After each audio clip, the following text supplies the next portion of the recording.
तीन बहुत आम खबरें मुझे आपके सामने रखनी है और तीनों के बारे में आपको बताता हूँ वो क्या है। एक तो हुकूमत प्रोपेगेंडा कर रही है बार बार कि जनाब उन्होंने इकॉनमी ठीक कर दी है। सिर्फ एक फैक्टर आज आपके सामने रखूंगा और कोशिश करूंगा रोज़ाना एक आधी चीज़ आपके सामने ज़रूर रखूं ताकि इनका पोल खुले। ये लोगों को बेवकूफ़ समझते हैं, लोगों के घर का बजट इन्होंने तबाह कर दिया है और ये अपनी ही कारकर्दगी से अपना ही मुवाजना करते हैं कि 10 दिन पहले हम आपको जो है वो बड़े वाले डंडे से मार रहे थे, आज हम आपको थोड़े से छोटे वाले डंडे से मार रहे हैं। ये कौन सा मुवाजना है भाई? आपने तो महंगाई कम करनी थी। तो मैं एक एक करके पोल खोलूंगा। आज इन्होंने बड़ी बगलें बजाई, बड़ी इन्होंने कल तालियां बजाई और बड़े इन्होंने नारे लगाए। तो इनके नारों में कितनी सदाकत है, बहुत बड़ा पोल खोलूंगा मैं इस वीलॉग के आखिर में। और एक चीज़ आईनी तरमीम के हवाले से है, वो भी बहुत इंपॉर्टेंट है, मुझे आपको बतानी है। लेकिन सबसे पहले इमरान खान साहब की सूरत हाल।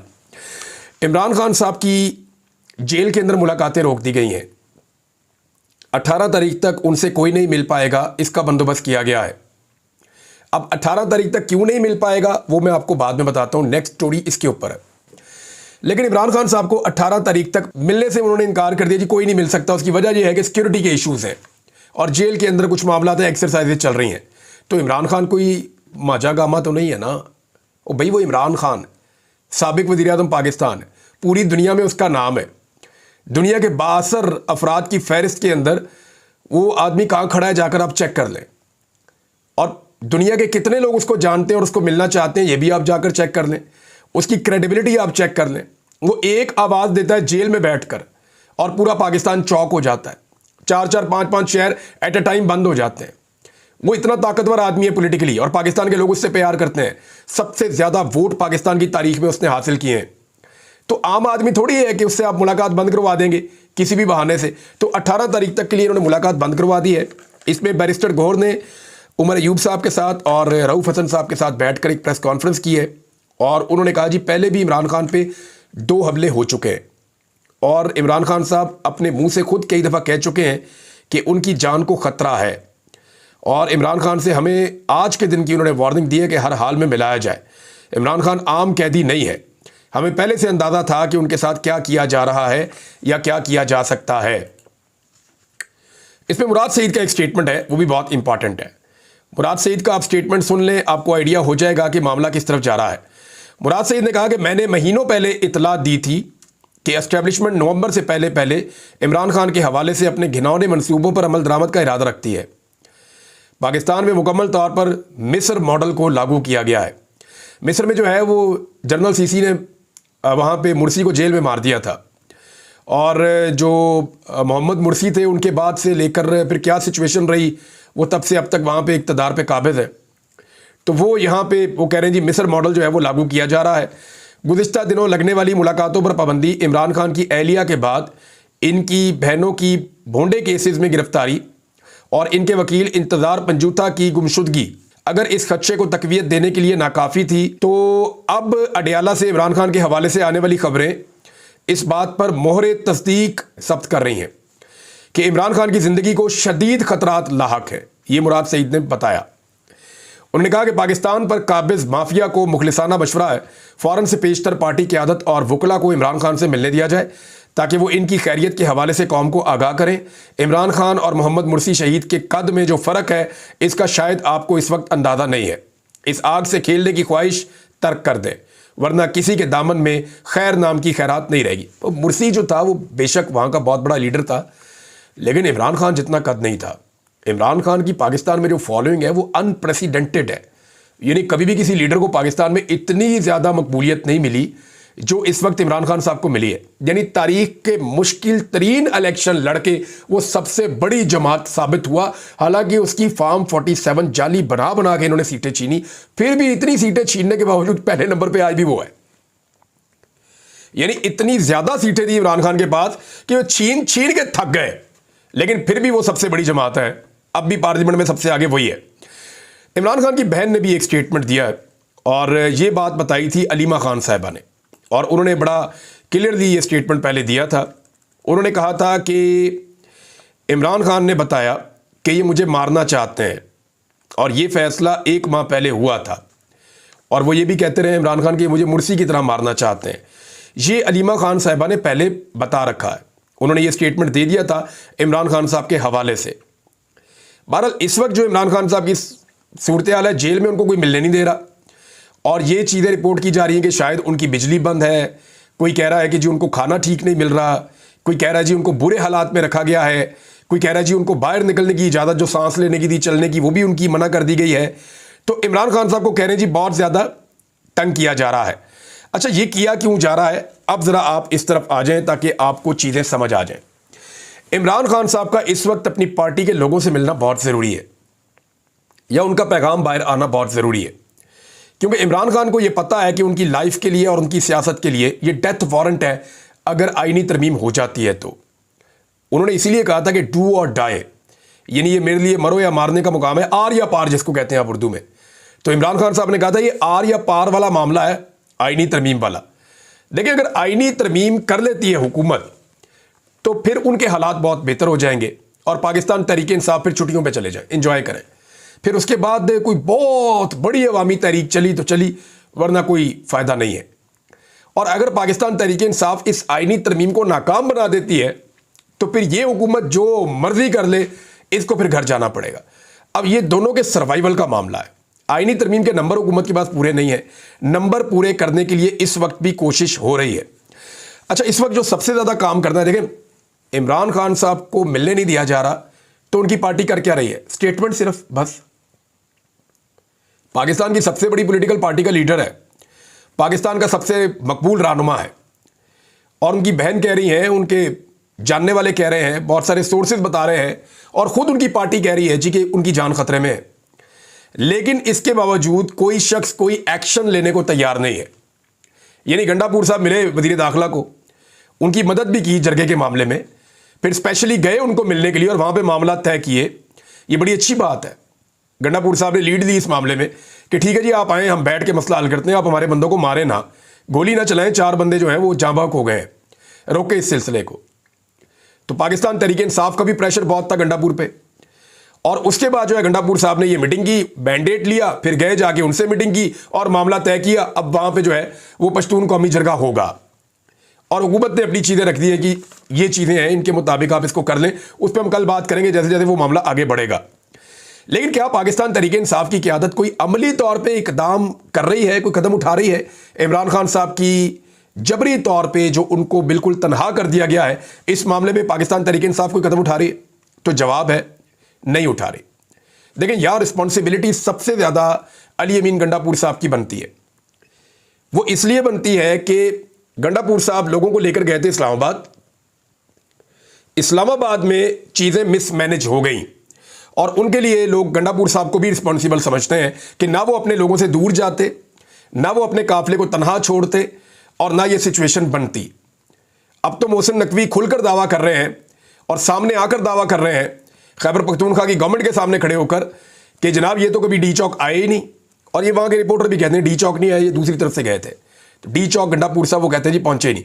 अब गंडापुर साहब की रिस्पॉन्सिबिलिटी ये है कि सबसे बड़ी जिम्मेदारी उन पर यह आ गई कि उन्होंने आईनी तरमीम को रोकना है, क्योंकि इसको इमरान खान ने रेड लाइन बनाया हुआ था कि किसी सूरत भी आईनी तरमीम नहीं होने देनी। अब आईनी तरमीम रोकने के लिए गंडापुर साहब का रोल सबसे इंपॉर्टेंट होगा, और याद रखिए इस वक्त तक हुकूमत के पास नंबर पूरे नहीं है। मुझे पता है कि बहुत सारे जो हुकूमती अरकान हैं, MNAs, वो खैबर पख्तूनख्वा में चले गए हैं, और खैबर पख्तूनख्वा में पहुंचने के बाद उन्होंने वहां पे प्रोटेक्शन ले ली है, और वो अपने आप को वहां पे उन्होंने अपनी फैमिलीज के साथ रखा हुआ है कि पंजाब में हमारा जितना भी नुकसान हो, हम 25 तारीख के बाद ही पंजाब जाएंगे। जब नया चीफ जस्टिस आ जाएगा तो उससे हम इंसाफ मांगेंगे और पंजाब जाएंगे। काजी साहब से उनको उम्मीद नहीं है।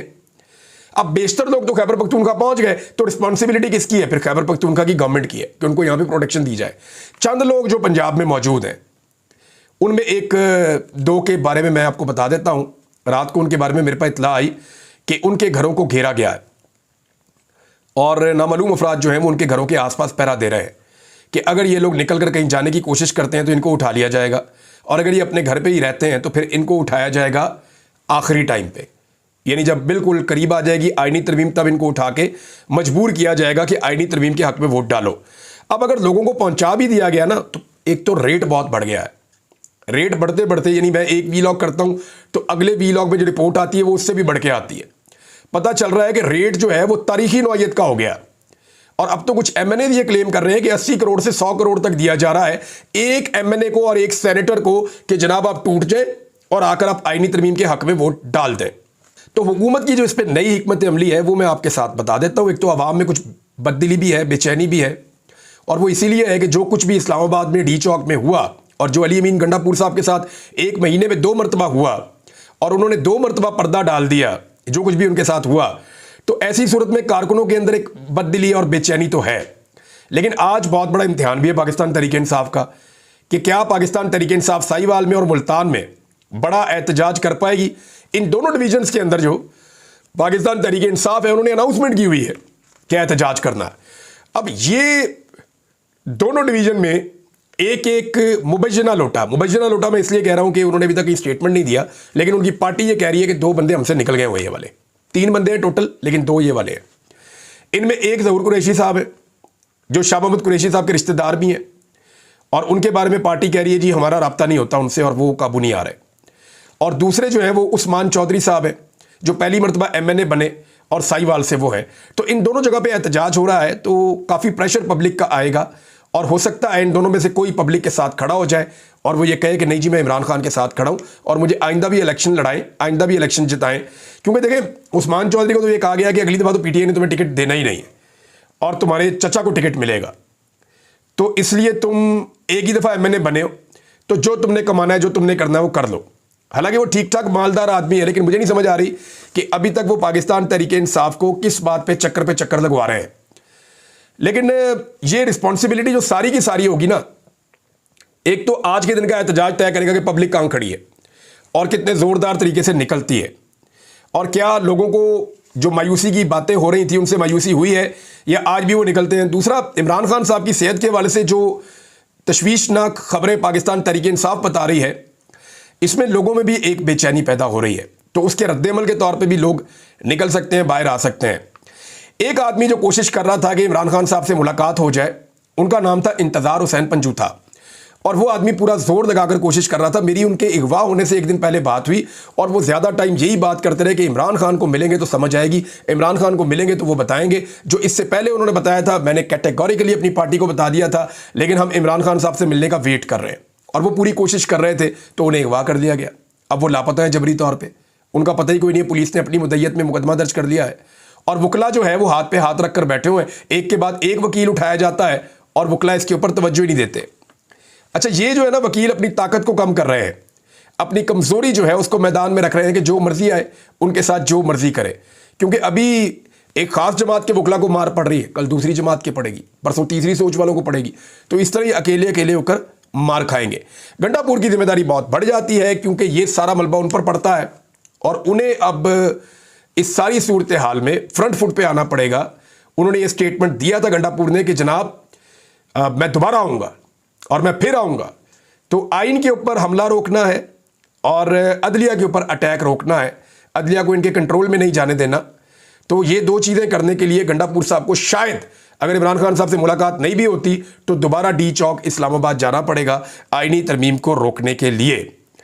अब एक और ख़बर जो मैंने आपको शुरू में कहा था कि मैं आपको ज़रूर बताऊँगा, ज़रा ये आप अपने सामने रख लें कि हुकूमत ने दावा किया कि 5 पावर प्लांट्स जो हैं वो बंद कर दिए गए हैं और इससे 411 अरब रुपए बच जाएंगे।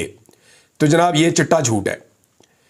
मामला ये है कि ये प्लांट बहुत पुराने थे, इनमें ज़्यादा प्लांट जो हैं वो 1994 में जो पॉलिसी बनी थी उसके तहत लगाए गए थे। कोई एक आधा प्लांट ऐसा है जो 2001 की जो पॉलिसी बनी थी उसमें लगाया गया था। तो ये टोटल 5 प्लांट है। तो इन 5 प्लांटों के बारे में कहते हैं जी 411 अरब रुपए बचेंगे, तो झूठ बोलते हैं। ये 70 से 80 अरब रुपए की सालाना बचत पाकिस्तान को होगी, जो कैपेसिटी पेमेंट का 2% बनता है। यानी पाकिस्तानियों को अगर 100 रुपये आ रहा था ना तो 98 रुपये आएगा, और वो भी 98 रुपये कहाँ आएगा, ये कोई और टैक्स लगा देंगे आपके ऊपर। तो अवाम को इससे कोई फायदा नहीं होने जा रहा। ये जो कह रहे हैं ना बिजली सस्ती करेंगे, कोई टाइमलाइन नहीं दे रही है, ये सब झूठ बोल रहे हैं क्योंकि इन्होंने महंगे मंसूबे लगाए हैं। और मैं आपको एक और चीज़ बताता हूँ, ये कह रहे हैं ना हमने ये 5 प्लांट बंद कर दिए हैं और ये हमारी बहुत बड़ी कामयाबी है। तो मैं आपको बता देता हूँ कि ये जो 5 प्लांट है ये वैसे ही बंद हो रहे थे, इनका टाइम ही पूरा हो गया था, बल्कि इनको एक्सटेंशन भी दी गई थी। इनमें से कुछ ऐसे हैं जिनको एक्सटेंशन भी दी गई थी और कुछ को हाल ही में एक्सटेंशन दी गई है। ये झूठ बोलते हैं आपके साथ, और ये प्लांट वैसे ही बंद हो रहे थे। अब इन प्लांटों को पैसा कितना दिया है, सिर्फ एक प्लांट के बारे में आपको बताऊंगा ना तो आपकी तबीयत हरी हो जाएगी, आपको समझ आ जाएगी कि आपके साथ हुआ क्या। हपको वाला जो प्लांट है जो आप कह रहे हैं जी बंद हो गया, इसको पिछले 1 साल में इसने 1 यूनिट बिजली भी पैदा नहीं की, हपको पावर प्लांट ने। और मैं special thanks to Aamir Mateen साहब, सीनियर जर्नलिस्ट हैं, उन्होंने ये तहकीक पहले की है और उनको उनका क्रेडिट देना चाहिए। उन्होंने इसका आगाज़ किया था, फिर मैंने इसको बाद में स्टडी किया और ये उनकी खबर है। हपको ने पिछले 1 साल में 1 यूनिट भी बिजली पैदा नहीं की और कौम से उन्होंने लिए हैं 24 अरब रुपया 1 साल में, और पिछले 10 साल में बहुत थोड़ी बिजली पैदा करके इन्होंने जो कैपेसिटी पेमेंटों की बद में पैसा लिया है वो 205 अरब रुपए इन्होंने लिए पाकिस्तानियों से। 205 अरब रुपए, इतना इन्होंने लूटा इस मुल्क को। अब ये एहसान जता रहे हैं जब इनका टाइम खत्म हो गया। इनका टाइम खत्म हो गया तो बंद करके अब ये नाच रहे हैं, छलांगे मारने के, जनाब उन्होंने बहुत बड़ी कामयाबी की है। इसमें जो लाल पीर प्लांट है ना, ये भी बहुत पैसा कमा गया। इसके बारे में ये मशहूर है कि इसमें ख्वाजा आसिफ साहब के भी कोई शेयर बताए जाते हैं कि इसके अंदर मौजूद है। बहरहाल जो लाल पीर प्लांट है 1997 में आया था और इसको 2003 में लाइसेंस मिला था और 1994 के हिसाब से इसको जो है वो बनाया गया था। जो ब्यूरोक्रेट है ना वो कोई ना कोई गेम डाल देते हैं। 2019 में इसका मुआहदा खत्म होना था, लेकिन उसे 2029 तक के लिए तौसीह दे दी गई और अब कह रहे हैं जी हम इसको खत्म कर रहे हैं। और भाई उसको तो 2019 में खत्म होना था, अब 2024 में खत्म करके आप कौम के ऊपर एहसान जतला रहे हैं। इनमें कोई प्लांट ऐसा है जो साल में 14 दिन चला, कोई ऐसा है जो 10 दिन चला, कोई 10% वाला है, कोई 30% वाला है, मैक्सिमम 40% तक है। तो इन प्लांटों ने पाकिस्तानियों का खून निचोड़ लिया। अब जनाबे अली इनके बंद होने का टाइम आ गया था और अब ये काम ही नहीं कर पा रहे थे। एक प्लांट तो ऐसा है पूरे पिछले साल में 1 यूनिट बिजली नहीं बनाई। क्यों नहीं बनाई? बना ही नहीं पा रहा। लिहाजा अब ये प्लांट बंद होने का टाइम था, तो कौम के ऊपर एहसान ना चढ़ाएं। आपने जो प्लांट लगाए थे ना 2013 से 2015 वाली पॉलिसी में, ये जो 2015 के आसपास नवाज शरीफ ने और शहबाज शरीफ ने प्लांट लगाए थे, 80% से ज्यादा बोझ उन प्लांट्स का है पाकिस्तान के ऊपर। जो ज्यादा बोझ है वो उन प्लांट्स का है। हम 2100 अरब से जायद का कैपेसिटी पेमेंट दे रहे हैं इन प्लांट्स को। तो ये ज्यादती पाकिस्तान के साथ हुई है और ये झूठ बोल रहे हैं मईशत के हवाले से, और बहुत सारे झूठे दावे हैं इनके, एक एक करके मैं आपको बताऊंगा। लेकिन सिचुएशन आपके सामने है। आईनी तरमीम को रोकने की सबसे बड़ी रिस्पॉन्सिबिलिटी इमरान खान साहब से मुलाकात नहीं होती तो अली अमीन गंडापुर की है, और दूसरा इमरान खान साहब से मुलाकात के लिए पाकिस्तान तहरीक इंसाफ की कोशिशें बहुत कमज़ोर हैं। हालांकि वो कह रहे हैं कि उनकी जान खतरे में है। अब तक के लिए इतना ही। अपना ख्याल रखिएगा, अपने चैनल का भी। अल्लाह हाफ़िज़।